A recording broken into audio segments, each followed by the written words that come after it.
Now this video is called Helping Spirits to Cross Over.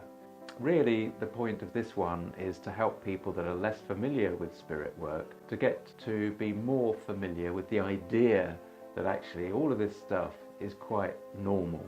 It's been known traditionally as paranormal, but to be honest, there are many facets of what is paranormal, or has been traditionally called paranormal, that actually are incredibly normal and that everybody can experience. And sometimes it's absolutely down to the psychology of something, not necessarily an external, as it were, an external entity.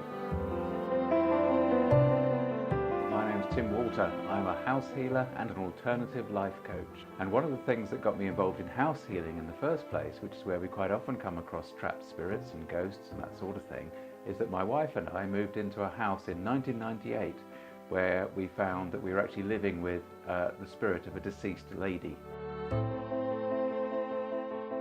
Of course, helping spirits cross over into the light, as we say, is nothing like what Hollywood would have us believe or the mainstream media.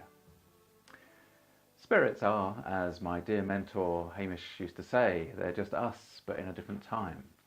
They actually, to be honest, are very often just lost, and if they are making a fuss of themselves, making a nuisance of themselves in somebody's house, it's because they're trying to get the attention of the owner, because they need help. And so helping spirits is a very straightforward process these days, and I want to show you a clip now featuring Hamish.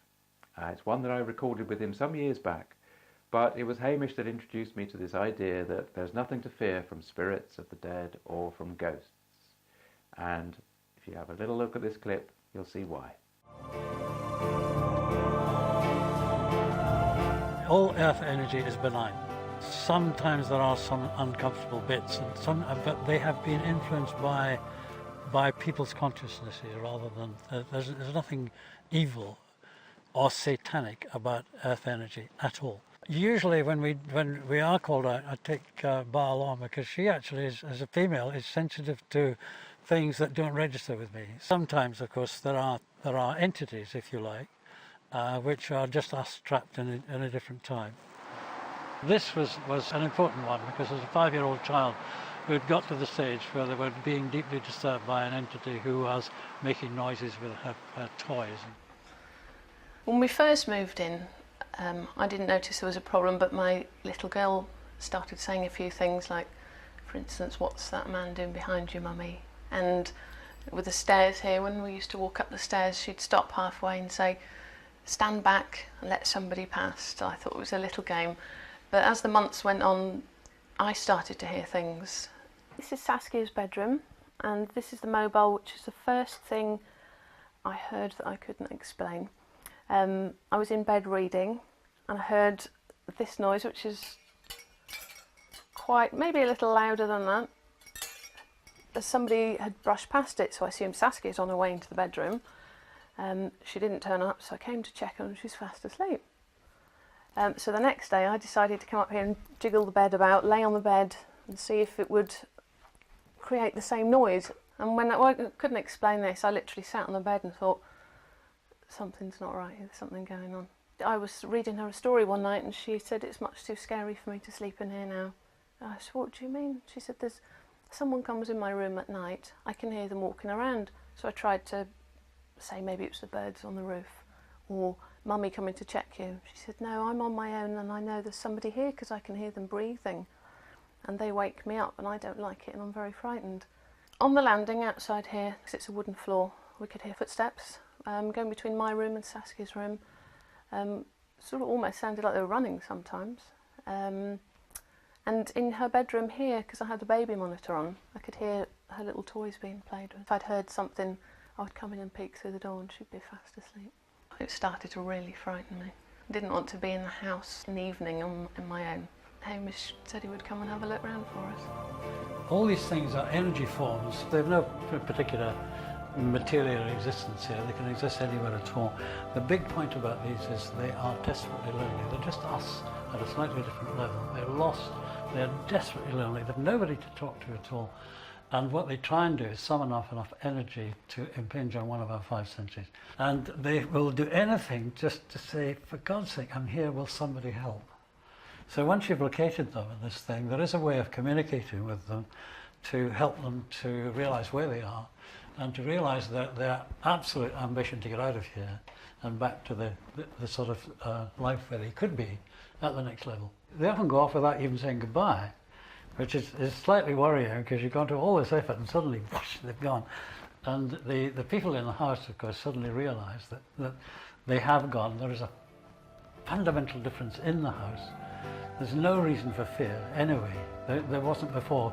But people are concerned, obviously, about bumps in the night and things like that. When he came down and said that they had found somebody, it was a big relief actually. It was I felt quite emotional knowing that there had been somebody here, obviously trying to get help. But from then onwards, felt a lot more peaceful upstairs. It's like a different place, all thanks to him.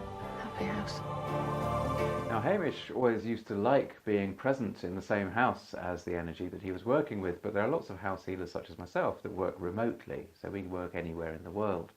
If you have a ghost or a spirit in your house, then you'll know whether you feel confident in moving it on, helping it to move through on your own, and if you are, then it really is just a matter of popping on your psychic protection and asking the management to open the portal for them and encouraging that spirit, that person effectively, to follow the light, to go to the light, and reassure them that they won't be judged on the other side by anything other than themselves. That seems to be the process that spirits usually go through once they go into the light. Anyway, the key thing about helping spirits to cross over is actually that you do so with sympathy, with empathy, and you do so very, very carefully and gently. It's absolutely not a case of throwing bell book and candle at them. If you have a particularly noisy spirit, a nuisance spirit in your house, a ghost, then contact a professional, because obviously that spirit energy will be quite frustrated and maybe too much for somebody that's inexperienced to handle. But do drop me a line or drop a comment in the box below, and of course I'll be willing to help, as will anybody in GB from British Dowsers. They will point you in the right direction, and in America, the American Society of Dowsers also. Okay, so the main things to take away from this today are: don't be scared of what seems to be spirit activity in a house. There are people that can help you if you don't feel confident in doing it yourself. It really is a case of pop on the protection, speak to the management, speak to the spirit, and ask it, as you would ask anybody, to gently and politely leave your house. Simple as that.